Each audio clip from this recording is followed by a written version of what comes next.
Já estamos de volta com o seu programa Estilo de Vida e hoje no bate-papo do dia nós vamos falar sobre preconceito na visão de um psicólogo e saber como lidar com essa situação. Por isso nós convidamos mais uma vez o parceiro do programa Estilo de Vida, doutor Isaac Oliveira. Seja bem-vindo. Bom dia, doutor. Bom dia, como você bem falou, um parceiro e com muita satisfação e adoro estar aqui. Bom, hoje a gente trouxe um tema um pouco polêmico, né? E até difícil de entender também, porque eu não sabia que existiam vários tipos de preconceito. A gente vai conseguir entender um pouquinho mais ao longo da nossa conversa, mas é até importante para esclarecer para a sociedade que existe sim, que é presente até mesmo nos dias de hoje, né, doutor? Infelizmente, nós ainda temos pessoas, né, que se colocam à disposição a fazer o seu semelhante sofrer, a fazer o outro sofrer. Infelizmente, com características físicas, classes sociais, né? Então isso é algo muito ruim de se trazer à tona, muito ruim de falar, até porque no consultório psicológico a gente atende muitas pessoas que viveram isso na infância, vivem isso na adultez. Um dia desse nós falamos sobre bullying aqui no programa, que não foge disso, que é um preconceito, um conceito anterior ao saber, né? Então isso hoje, nos dias de hoje, acontece muito. Então o bullying e o preconceito estão relacionados, sim? Sim, pela conceituação em si, né? Porque o bullying é um comportamento, né? Já é algo característico, caracterizado dentro das escolas e etc. Mas acontece em qualquer lugar, um conceito anterior a uma classe social, a uma pessoa, a uma cultura, né? Então são pessoas que vão em busca de ter um conceito, muitas das vezes de desvalorização, né? Porque o preconceito é um juízo de valores. E valores é a moral, é a ética, é tudo aquilo que nós construímos na nossa história. E pessoas se colocam à disposição de descredibilizar isso, sem saber, né? O pior do preconceito é o não saber.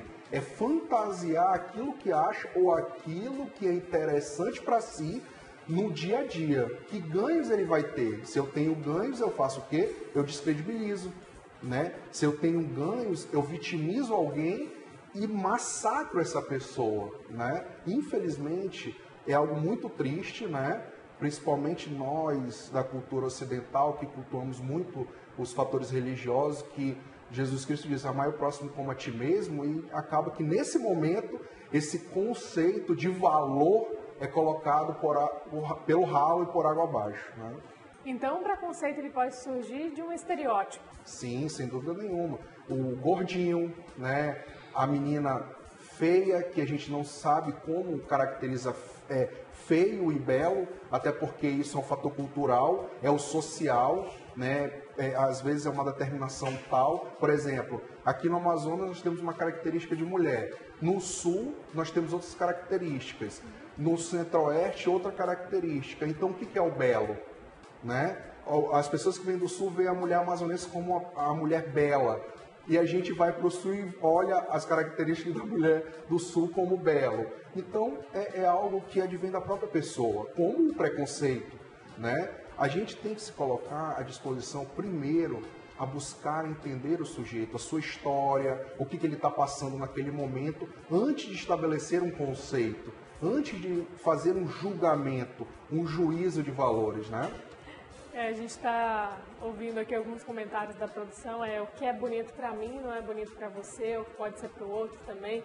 É muito relativa essa questão, até mesmo do gosto. Por exemplo, ninguém tem a mesma paixão, por exemplo, por uma matéria. Ninguém tem a mesma paixão por uma atividade, o mesmo hobby. Então, é isso que faz o mundo plural, né? Essas diversidades de gostos, de paladar, por exemplo, tem pessoas que gostam de coisas exóticas, mas outras pessoas não, né? Exatamente. Eu vou trazer à tona a questão da família mais uma vez. Dentro da casa, a mãe diz, eu não gosto de chuchu. E isso passa para a criança, é um conceito dela. Ela não deu a oportunidade do filho dela provar o chuchu. Como diversas e diversas outras coisas. conceituais que advêm dos pais. E a criança acaba crescendo com aquele conceito que não foi constituído, idealizado ou julgado por ela mesma, mas sim pelos pais. Então é por isso que nós temos que ter muito cuidado ao falar na frente das crianças, fazer com que as crianças aprendam, adquiram o saber ou que tenham vontade de ir em busca desse saber e provar. Lógico, a gente enquanto pais, a gente não quer que as crianças sofram, ponto.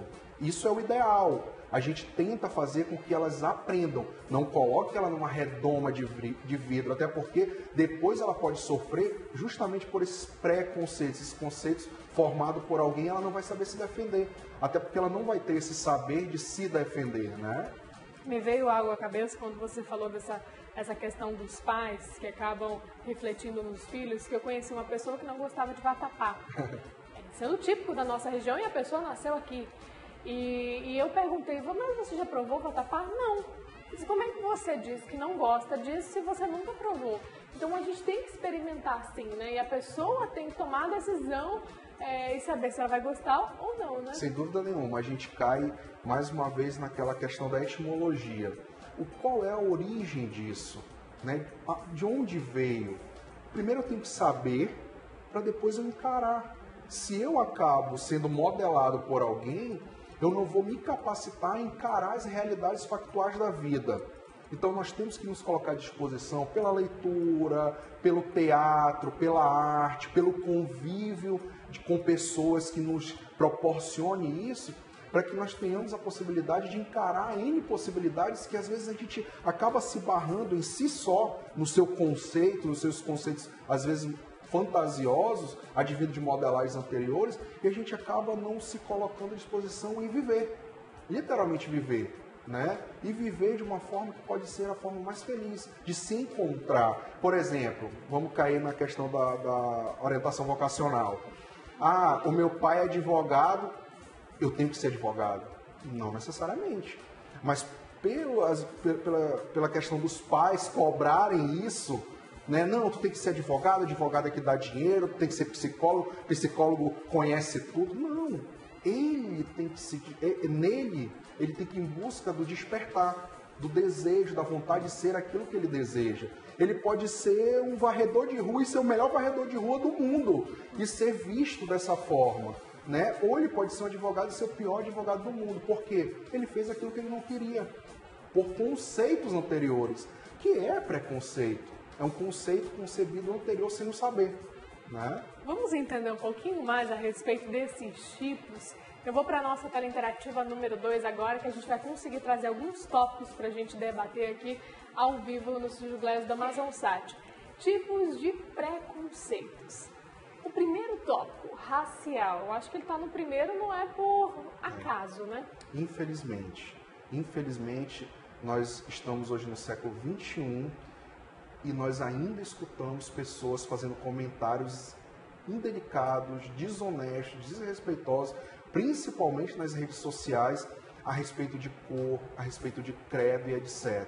Então isso é uma questão mesmo jurídica que a gente tem que combater e também social, né? Que nós, enquanto formadores de opiniões, temos que veementemente fazer com que as pessoas compreendam que não existe diferença. Nós somos seres humanos como qualquer outro, sem cor, né? A cor é um estado, às vezes, de clima, é um estado de cultura, né? Que não advém ou não tem justificativa para que a gente diminua alguém, para a gente queira que aquela pessoa sofra, né?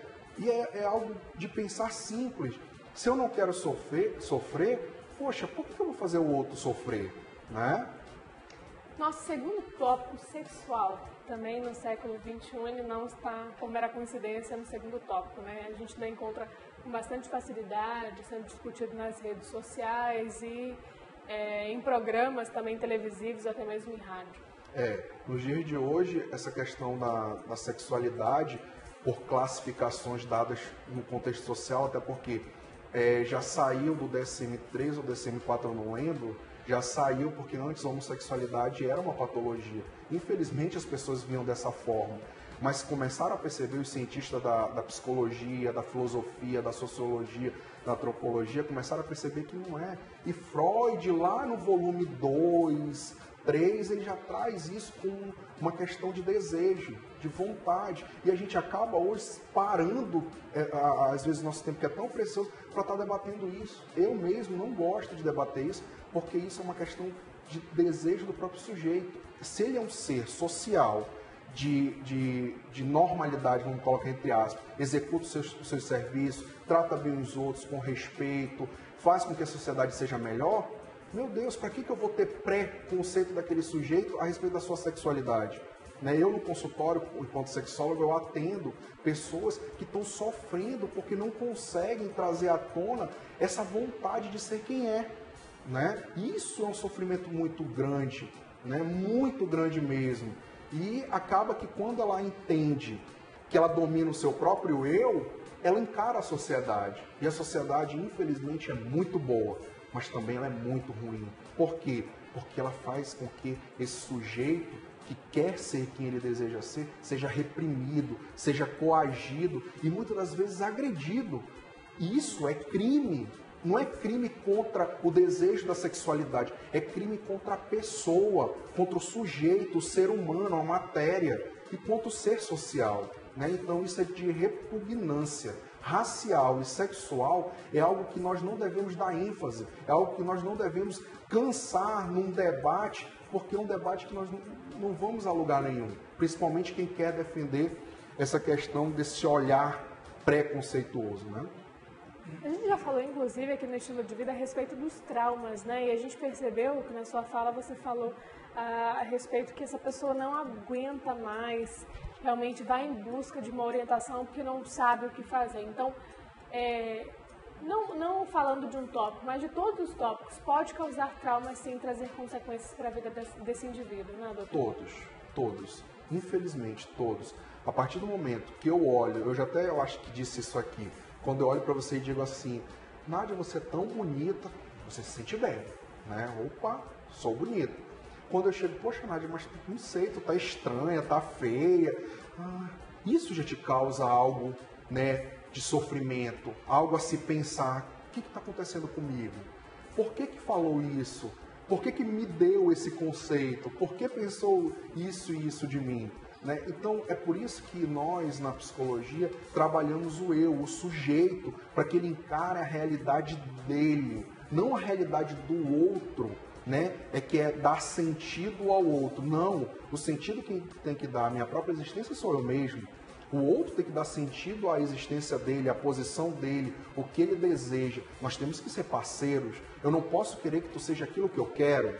Não tem como. A tua história, a tua família, os teus aprendizados, os teus saberes adquiridos na formação de personalidade, ela não pode ser cisada, cortada e escrito um novo texto, um novo contexto.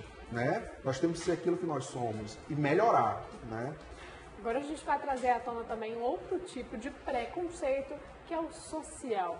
O que caracteriza exatamente esse tipo de preconceito, doutor? Classe. Infelizmente, nós em algum momento tivemos eu não sei classificar, mas nós tivemos a vontade ou a insanidade de dividir meios, grupos por classe. Classe pobre, classe média, classe rica, divisões de zona por território geográfico, tudo bem. Mas daí dizer, porque a zona leste é isso, porque a zona sul é isso, porque a festa é isso. Isso é um conceito que não cabe. É separar as pessoas de um convívio, de um saber, de um aprendizado, Hoje a gente escuta, não, porque a faculdade tal é melhor. Porque não é assim. E o certificado tem o mesmo peso, Exatamente. Bom, doutor, a gente vai para um rápido intervalo, mas daqui a pouquinho a gente volta, a gente ainda vai trazer mais visões de um psicólogo, mas a gente também tem que entender como essa questão do preconceito pode virar um processo judicial, um processo jurídico. Então não saia daí que a gente volta já.